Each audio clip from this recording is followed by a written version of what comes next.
আমি যদি ভুল না করি ইসলামী বিশ্ববিদ্যালয়ে 2রা জুলাই থেকে হয়তো আন্দোলনটা শুরু হয়েছিল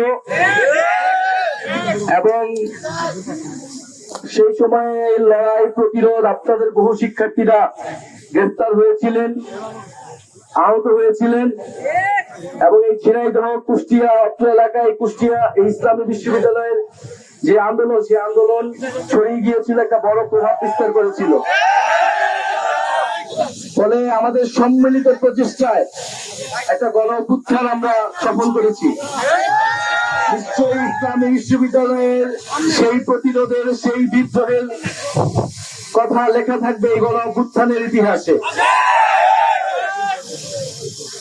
আমরা আজকে আসলে যখন একটা বিশ্ববিদ্যালয়ে যাই বা শিক্ষার্থীদের সাথে যাই, আমরা ভুলে যাই আমরা আসলে রাজনৈতিক দল। আমরা মনে হয় যে আপনাদের সাথেই আমরা সেই সহযোদ্ধা। আমাদেরও তো এখন স্টুডেন্টশিপ আছে, দুই একজনের আছে।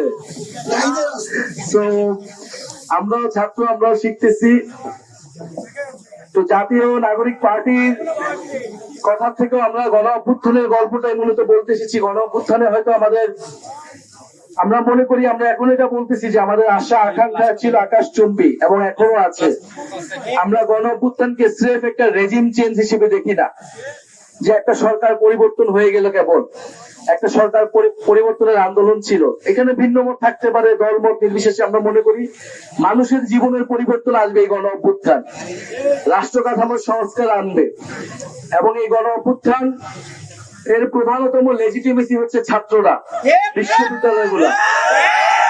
বাংলাদেশের যে কোনো প্রান্তে যাবেন, আমাদেরকে বলা হবে যে ছাত্রদের আন্দোলন, এটা ছাত্রদের নেতৃত্বে ছাত্ররা দেশ স্বাধীন করছে।